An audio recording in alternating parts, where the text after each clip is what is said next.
जय हिंद दोस्तों। स्वागत है आप सभी का आपके अपने चैनल सिलेक्शन मेंटर पे। चलिए आज जो है एसएससी एमटीएस का हम लोग अपना अगली क्लास जो है उसको शुरू करते हैं। तो सबसे पहले आप सभी लोग जो है वीडियो को शेयर कर दीजिएगा। सभी लोग एक बार वीडियो को शेयर कर दीजिएगा और जितने भी लोग चैनल पे नए हैं तो चैनल को सब्सक्राइब भी कर लीजिएगा आप लोग, ठीक है। पीडीएफ के लिए आप लोग जो है वह टेलीग्राम चैनल से जुड़ जाइएगा। लिंक आप लोगों को डिस्क्रिप्शन बॉक्स में आज मिल जाएगा, ठीक है। वरना सिलेक्शन मेंटर नाम से आप लोग सर्च भी कर सकते हैं।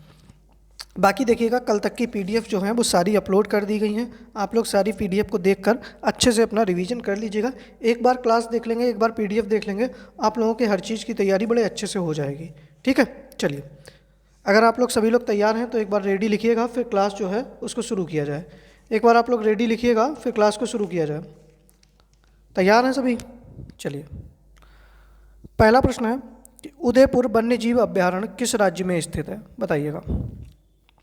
राजस्थान, बिहार, मध्य प्रदेश या उड़ीसा? सही आंसर क्या होना चाहिए, जल्दी से बताइएगा। उदयपुर वन्यजीव अभयारण्य जो है वह बिहार राज्य में स्थित है। कहाँ पर? बिहार में, और बिहार के चंपारण में। कहाँ पर? बिहार के चंपारण में। अच्छा, ठीक है। चंपारण सत्याग्रह हुआ था। क्या हुआ था? चंपारण सत्याग्रह हुआ था। तो चंपारण सत्याग्रह गांधी जी के द्वारा किसने किया था? महात्मा गांधी ने। और गांधी जी का भारत में पहला आंदोलन था यह, और यह कब हुआ था? तो वर्ष 1917 में हुआ था, ठीक है, याद रखिएगा आप लोग। तो बिहार में जो है वो कौन सा है आपका? उदयपुर वन्यजीव अभयारण्य है, ठीक है। अच्छा, बिहार के ही अंदर कौन सा और वन्यजीव अभयारण्य है? तो वाल्मीकि वन्यजीव अभयारण्य है। कौन सा है भैया? वाल्मीकि वन्यजीव अभयारण्य है। इसको भी आप लोग याद रखिएगा, ठीक है। राजस्थान के अंदर कौन सा है? तो रणथंभौर है। कौन सा है? रणथंभौर है। केवलादेव है, ठीक है। सरिस्का है। ये सारे आप लोग याद रखिएगा। उड़ीसा के अंदर भीतरकनिका है, शिमलीपाल है, गहिर माता है, नंदनकानन है, ठीक है। चलिए, सही आंसर बी ऑप्शन हो जाएगा। दूसरा प्रश्न है कि 100वां संविधान संशोधन किससे संबंधित है? राष्ट्रीय न्यायिक नियुक्ति आयोग से, वस्तु एवं सेवा कर से, बांग्लादेश के साथ भूमि अदला बदली समझौता से, या पंचायती राज से? बताइएगा आप लोगों का सही आंसर क्या हो जाएगा कि 100वां संविधान संशोधन जो है वो किससे संबंधित है? तो बांग्लादेश के साथ भूमि अदला बदली से संबंधित है, ठीक है। राष्ट्रीय न्यायिक नियुक्ति आयोग जो है वो 99वें संविधान संशोधन से संबंधित है, और वस्तु एवं सेवा कर जो है वो 101वें संविधान संशोधन से संबंधित है, और पंचायती राज जो है वो 73वें संविधान संशोधन से, ठीक है। कब से है? 73वें संविधान संशोधन से संबंधित है, ठीक है। चलिए आगे बढ़ते हैं अगले प्रश्न पर। सही आंसर क्या हो जाएगा? सी ऑप्शन आप लोगों का सही हो जाएगा। तीसरा प्रश्न है कि भारत छोड़ो आंदोलन के समय महात्मा गांधी को किस जेल में नज़रबंद किया गया? आगा खां पैलेस, अहमदनगर किला, बांकीपुर सेंट्रल जेल पटना, या हजारीबाग सेंट्रल जेल? तो देखिएगा, पहली बात तो आप लोग यही बताइएगा कि भारत छोड़ो आंदोलन जो है वो कब शुरू हुआ था। तो देखिएगा, भारत छोड़ो आंदोलन जो है 8 अगस्त 1942 को शुरू हुआ। कब हुआ? 8 अगस्त 1942 को शुरू हुआ, और इसी में महात्मा गांधी जी ने कौन सा नारा दिया था? करो या मरो का नारा दिया था। कौन सा नारा दिया भैया? करो या मरो का नारा दिया था। और भारत छोड़ो आंदोलन के समय गांधी जी को जो है कहाँ? आगा खां पैलेस जो कि पुणे में था, इसमें क्या कर दिया गया था? गिरफ्तार करके नज़रबंद कर दिया गया था। जवाहरलाल नेहरू को जो है वो अहमदनगर में, अहमदनगर किला, ठीक है, इसमें नज़रबंद किया गया था। बांकीपुर सेंट्रल जेल में डॉक्टर राजेंद्र प्रसाद को नज़रबंद किया गया था, क्योंकि ऑपरेशन जीरो आवर के तहत सारे बड़े नेता जो थे उनको गिरफ्तार कर लिया गया था। हजारीबाग सेंट्रल जेल में जो है वह जयप्रकाश नारायण को, किसको? जयप्रकाश नारायण को गिरफ्तार करके नज़रबंद किया गया था, ठीक है।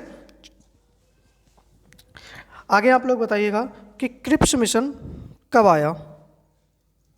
बताइएगा। क्रिप्स मिशन कब आया, जल्दी से बताइएगा। तो क्रिप्स मिशन 8 अगस्त 1942 को, ठीक है। कब आया क्रिप्स मिशन? 8 अगस्त 1942 को। अच्छा, कैबिनेट मिशन कब आया? कमेंट बॉक्स में बताइएगा। कैबिनेट मिशन,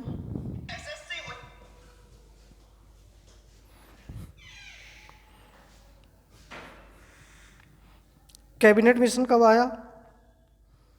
तो 24 मार्च 1946 को, ठीक है। कैबिनेट मिशन कब आता है? तो 24 मार्च 1946 को। आगे बढ़ते हैं। चौथा प्रश्न है, सौर ऊर्जा को विद्युत ऊर्जा में कौन परिवर्तित करता है? सही आंसर क्या हो जाएगा? माइक्रोफोन, डायनमो, ट्यूबलाइट या सोलर सेल? बताइएगा। तो देखिएगा, सौर ऊर्जा को विद्युत ऊर्जा में कौन परिवर्तित करेगा? तो सही आंसर हो जाएगा सौर सेल। कौन परिवर्तित करेगा? सौर सेल परिवर्तित करेगा। और इसकी खोज किसने की थी? तो एडमंड बेकरल ने। किसने? एडमंड बेकरल के द्वारा इसकी खोज की गई थी, ठीक है। माइक्रोफोन क्या करता है? तो ध्वनि ऊर्जा को विद्युत ऊर्जा में, किसको भैया? ध्वनि ऊर्जा को विद्युत ऊर्जा में परिवर्तित करता है। डायनमो क्या करता है? तो यांत्रिक ऊर्जा को विद्युत ऊर्जा में, यांत्रिक ऊर्जा को विद्युत ऊर्जा में। ट्यूबलाइट क्या करता है? तो विद्युत ऊर्जा को प्रकाश ऊर्जा में, विद्युत ऊर्जा को प्रकाश ऊर्जा में। अब आप लोग बताइएगा, जैसे माइक्रोफोन की खोज किसने की? अगर आप लोगों को पता हो बताइएगा। डायनमो की खोज किसने की?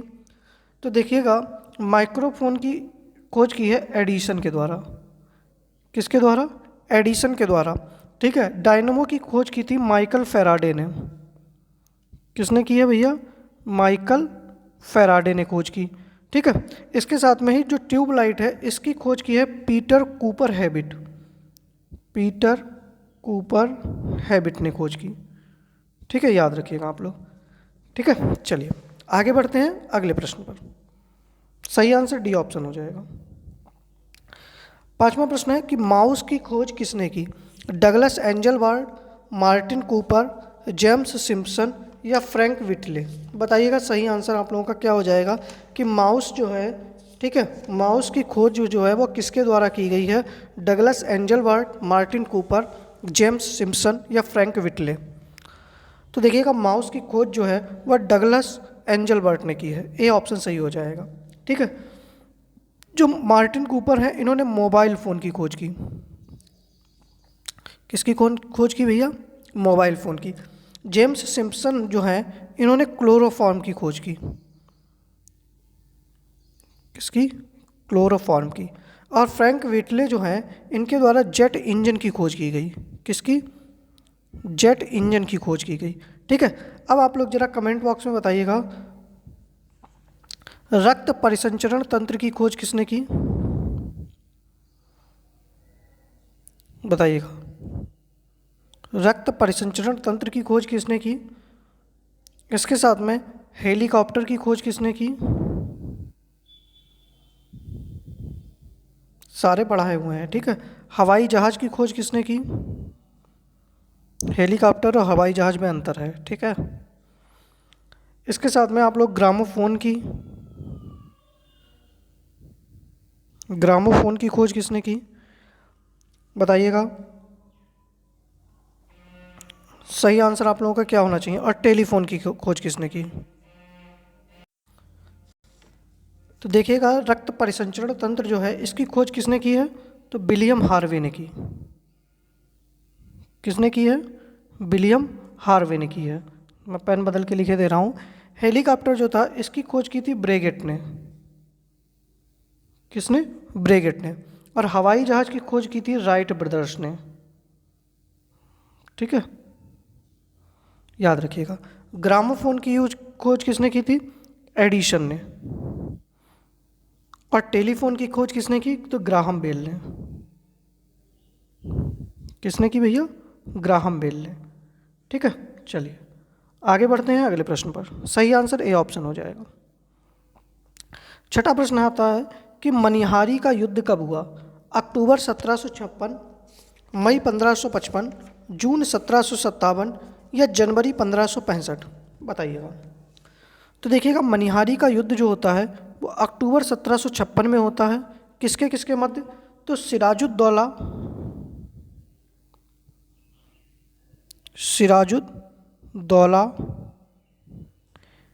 एवं शौकतगंज के मध्य। ठीक है। मई 1555 में मच्छीवाड़ा का युद्ध होता है। कौन सा युद्ध होता है? मच्छीवाड़ा का युद्ध होता है। ठीक है, जो कि किसके किसके मध्य होता है? तो हुमायूं और सिकंदर सूर। किसके मध्य? हुमायूं और सिकंदर सूर के मध्य होता है। जून 1757 में प्लासी का युद्ध होता है। कौन सा होता है? प्लासी का युद्ध होता है। और प्लासी का युद्ध किसके मध्य होता है? तो रॉबर्ट क्लाइव और सिराजुद्दौला। रॉबर्ट क्लाइव और सिराजुद्दौला। ठीक है। इसके साथ में ही जनवरी 1565 में कौन सा युद्ध होता है? तो तालीकोटा का युद्ध होता है। कौन सा युद्ध होता है? तालीकोटा का युद्ध। ठीक है।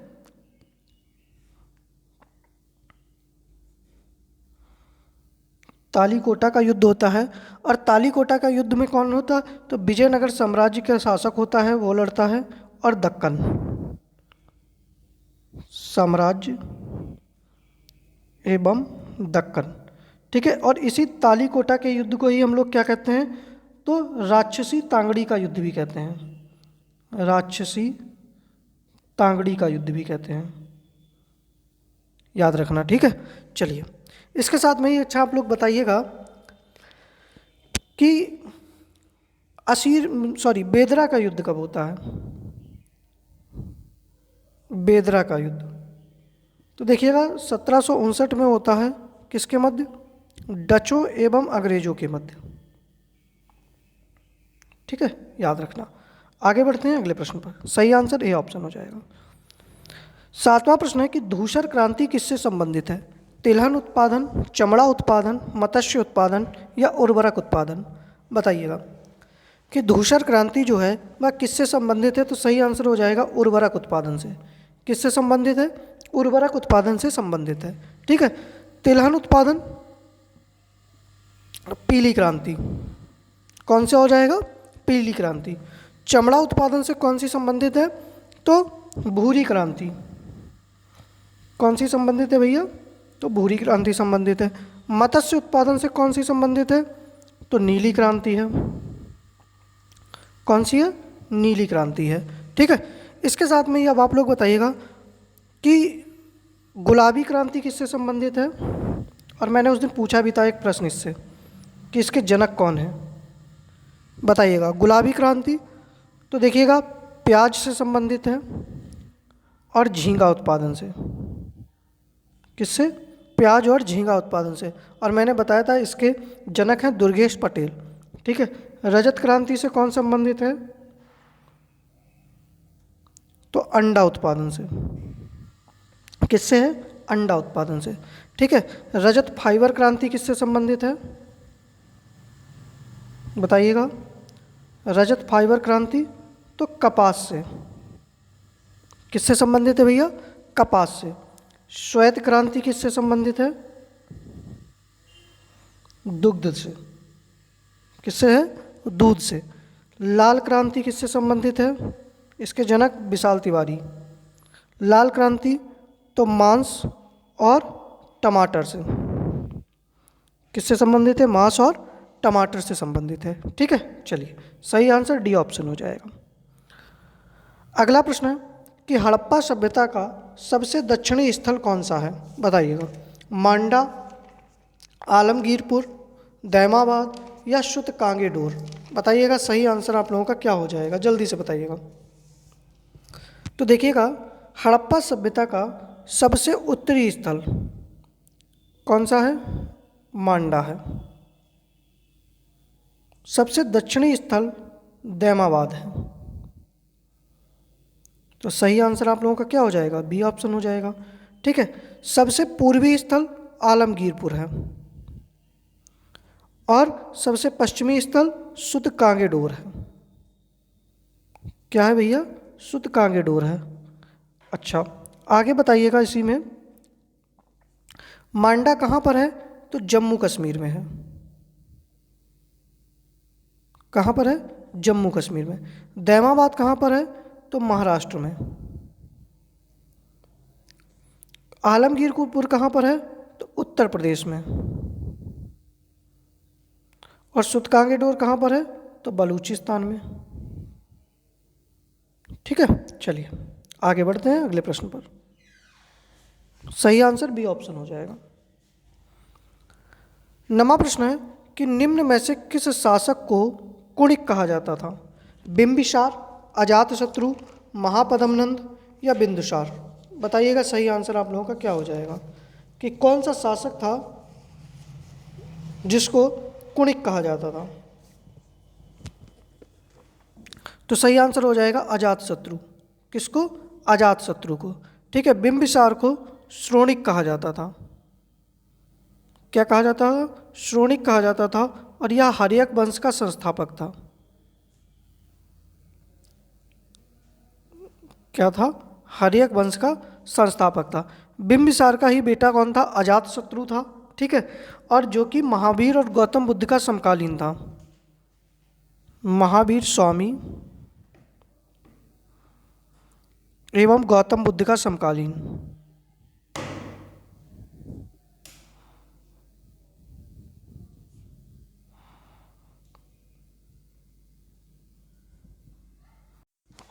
महापद्मनंद कौन था? तो यह नंद वंश का संस्थापक था। क्या था भैया? नंद वंश का संस्थापक था।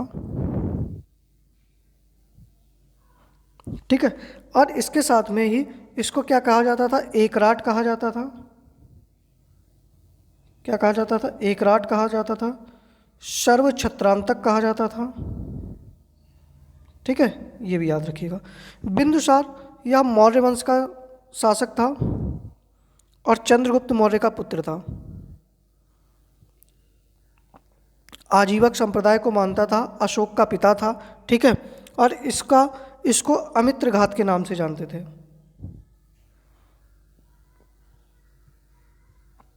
किसके नाम से जानते थे?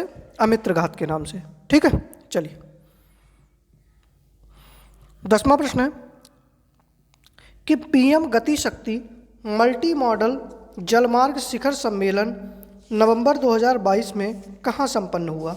नई दिल्ली, कर्नाटक, मुंबई या वाराणसी? बताइएगा सही आंसर क्या हो जाएगा। तो देखिएगा, पीएम गति शक्ति मल्टी मॉडल जलमार्ग शिखर सम्मेलन जो है वह नवंबर 2022 में वाराणसी में संपन्न हुआ। कहाँ पर? वाराणसी में संपन्न हुआ। ठीक है, नई दिल्ली में क्या हुआ है? तो नई दिल्ली में सरस आजीविका मेला लगा है। क्या हुआ है? सरस आजीविका मेला। ठीक है, इसके साथ में ही भारत का पहला पशु स्वास्थ्य शिखर सम्मेलन हुआ है। स्वास्थ्य शिखर सम्मेलन, और मैंने कल बताया था यहाँ पर इंटरपोल की बैठक भी नई दिल्ली में हुई है। ठीक है, इसके साथ में ही नई दिल्ली में भारत ड्रोन महोत्सव क्या हुआ है? भारत ड्रोन महोत्सव भी कहाँ पर हुआ है? तो नई दिल्ली में हुआ है। ठीक है, कर्नाटक में क्या हुआ है? तो राष्ट्रीय युवा महोत्सव हुआ है। क्या हुआ है? 2023 का राष्ट्रीय युवा महोत्सव कर्नाटक के हुबली में हुआ है। ठीक है, मुंबई के अंदर क्या हुआ है? तो भारत रंग महोत्सव हुआ है। भारत रंग महोत्सव। ठीक है, याद रखिएगा आप लोग। आगे बढ़ते हैं, सही आंसर डी ऑप्शन हो जाएगा। ठीक है, 11वां प्रश्न है कि भारत की प्रथम कचरे से हाइड्रोजन परियोजना कहाँ स्थापित की जाएगी? नागपुर, पुणे, हैदराबाद या असम? तो देखिएगा, भारत की प्रथम कचरे से हाइड्रोजन परियोजना जो है वह पुणे में स्थापित की जाएगी। कहाँ पर? पुणे में स्थापित की जाएगी। नागपुर नागपुर में क्या है? तो प्रथम दिव्यांग पार्क बनाया गया है, भारत का प्रथम दिव्यांग पार्क बनाया गया है। नागपुर में नीरी का हेडक्वार्टर है, ठीक है। यहाँ पर आरएसएस का हेडक्वार्टर है, ठीक है। नागपुर और किस में आगे है? तो संतरा उत्पादन में प्रथम है, ठीक है। तेलंगाना के हैदराबाद में यहाँ पर क्या बन रहा है? तो भारत का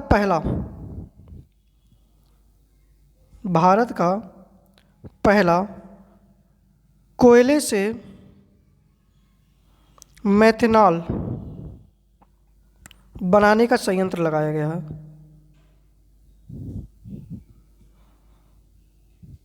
ठीक है, याद रखिएगा। सही आंसर बी ऑप्शन हो जाएगा। 12वां प्रश्न है कि स्वीडन के वर्तमान प्रधानमंत्री कौन है? Anwar Ibrahim, Giorgia Meloni, Ulf Kristersson, Rishi Sunak. बताइएगा। तो देखिएगा, स्वीडन के वर्तमान प्रधानमंत्री जो हैं वह उल्फ क्रिस्टर्सन है। कौन है? उल्फ क्रिस्टर्सन है। अनवर इब्राहिम जो हैं वो मलेशिया के प्रधानमंत्री हैं। कहाँ के हैं? मलेशिया के प्रधानमंत्री हैं। जॉर्जिया मेलोनी जो हैं वह इटली की प्रधानमंत्री हैं। कहाँ की हैं? इटली की प्रधानमंत्री हैं। और ऋषि सुनक कहाँ के हैं? तो ब्रिटेन के पीएम हैं, ठीक है। मलेशिया की राजधानी क्या है? जल्दी से आप लोग कमेंट बॉक्स में बताइएगा। तो कुआलालंपुर है, ठीक है। इटली की क्या है? तो इटली की राजधानी जल्दी से बताइएगा। तो रोम है। रोम किस नदी के किनारे है? टाइबर। स्वीडन की राजधानी क्या है? तो स्टॉकहोम है। और स्टॉकहोम से क्या दिया जाता है? नोबेल का शांति पुरस्कार दिया जाता है। और ब्रिटेन की राजधानी क्या है? लंदन है। लंदन किस नदी के किनारे है? तो टेम्स नदी के किनारे है। और यहीं पर क्या है? तो एमनेस्टी इंटरनेशनल का हेडक्वार्टर भी है, ठीक है। चलिए आगे बढ़ते हैं अगले प्रश्न पर, ठीक है। वीडियो को लाइक भी कर दीजिएगा साहब लोगों। अब अगला प्रश्न है कि किसानों को उनकी उपज के लिए लाभकारी मूल्य सुनिश्चित करने के लिए पीएम आशा योजना कब शुरू की गई? बताइएगा। 12 सितंबर 2018, 30 नवंबर 2017, 29 अगस्त 2019, 25 दिसंबर 2019। तो देखिएगा, किसानों को उनकी उपज के लिए लाभकारी मूल्य सुनिश्चित करने के लिए पीएम आशा योजना जो है वह कब शुरू की गई? तो 12 सितंबर 2018 को, ठीक है। 30 नवंबर 2017 को राष्ट्रीय पोषण अभियान शुरू किया गया।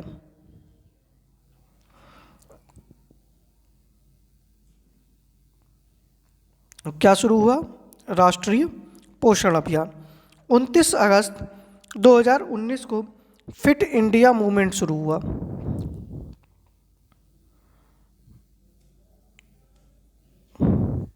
क्या शुरू हुआ भैया? Fit India movement.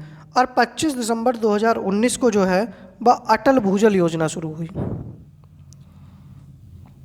कौन सी योजना शुरू हुई? अटल भूजल योजना शुरू हुई, ठीक है। इसके साथ भाई प्रधानमंत्री गरीब कल्याण योजना जो है वह अप्रैल 2020 में शुरू हुई।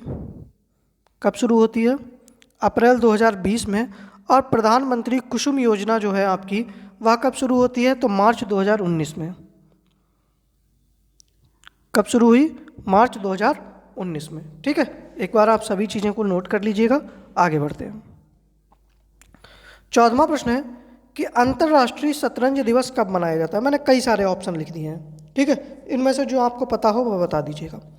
तो अंतर्राष्ट्रीय शतरंज दिवस जो है वह 20 जुलाई को मनाया जाता है। कब? 20 जुलाई को, ठीक है।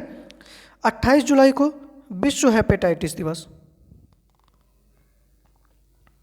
विश्व हेपेटाइटिस दिवस।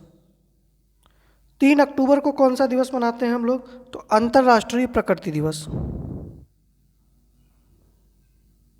क्या मनाते हैं? अंतर्राष्ट्रीय प्रकृति दिवस, ठीक है।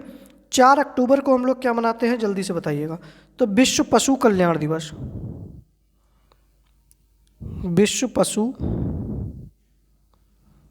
कल्याण दिवस, ठीक है। 28 अक्टूबर को हम लोग क्या मनाते हैं, तो राष्ट्रीय आयुर्वेद दिवस। राष्ट्रीय आयुर्वेद दिवस। 21 सितंबर को क्या मनाते हैं, तो अंतर्राष्ट्रीय शांति दिवस।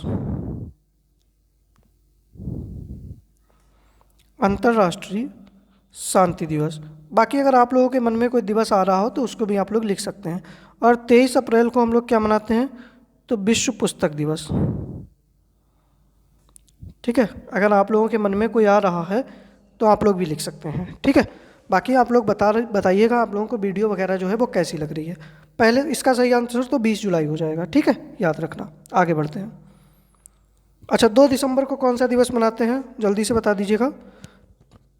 तो अंतर्राष्ट्रीय दास प्रथा उन्मूलन दिवस। अंतर्राष्ट्रीय दास प्रथा उन्मूलन दिवस। और कंप्यूटर साक्षरता दिवस भी मनाते हैं। ठीक है, चलिए आगे बढ़ते हैं अगले प्रश्न पर। अगला प्रश्न है कि भारत के किस पड़ोसी देश में फेनी नदी बहती है, बताइएगा। भूटान, म्यांमार, बांग्लादेश या नेपाल। तो सही आंसर आप लोगों का क्या हो जाएगा, बांग्लादेश। भारत के किस पड़ोसी देश में फेनी नदी बहती है, तो वो बांग्लादेश में बहती है। बांग्लादेश की राजधानी क्या है, ठीक है, और मुद्रा क्या है, जल्दी से आप लोग बताइएगा।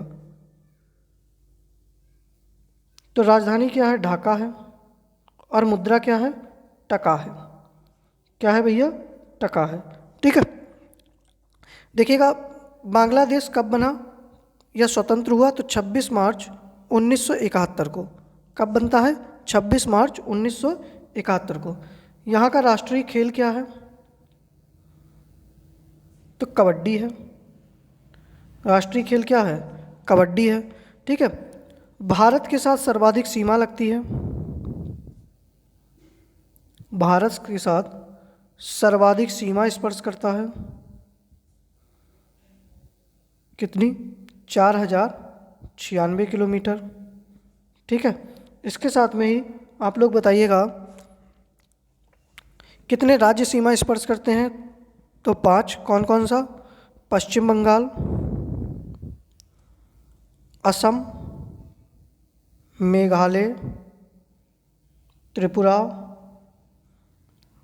और मिजोरम। और त्रिपुरा जो है वह इससे 3 तरफ से घिरा हुआ है। ठीक है, त्रिपुरा 3 तरफ से किससे, बांग्लादेश से घिरा हुआ है। ठीक है, राष्ट्रीय गीत क्या है यहाँ का, तो अमार सोनार बांग्ला है, जो कि रविंद्रनाथ टैगोर द्वारा रचित है। ठीक है, चलिए सही आंसर क्या हो जाएगा, सी ऑप्शन आपका सही हो जाएगा। आगे बढ़ते हैं। देखिएगा यहीं तक प्रश्न थे। अगर आपको इसकी PDF चाहिए तो टेलीग्राम चैनल का लिंक सामने दे रखा है मैंने, आप लोग सर्च भी कर लीजिएगा @selection mentor के नाम से, same to same telegram channel से जुड़ जाइएगा। या फिर जो है मैं लिंक आप लोगों को डिस्क्रिप्शन बॉक्स में या पहली ही कमेंट में आपको पिन कर दूंगा, तो आप लोग वहाँ से भी जुड़ सकते हैं। ठीक है, अब कुछ प्रश्न जो हैं वो आप लोगों के लिए होमवर्क है। एक है अंतर्राष्ट्रीय लुसोफोन महोत्सव का आयोजन कहाँ किया गया, स्वर धरोहर महोत्सव का आयोजन कहाँ किया गया, और फेस्टिवल ऑफ फेस्टिवल के नाम से प्रसिद्ध हॉर्नबिल फेस्टिवल जो है इसका आयोजन कहाँ किया गया। तीनों प्रश्नों के आंसर आप लोगों को कमेंट बॉक्स में करने हैं। बाकी आप लोगों को वीडियो जैसी लगे आप लोग कमेंट बॉक्स में जरूर, बाकी कमेंट आप लोगों को जैसी भी लग रही है बताइएगा वीडियो में, आंसर सभी लोग करिएगा। बाकी हम लोग मिलते हैं अपनी नेक्स्ट वीडियो में। जय हिंद।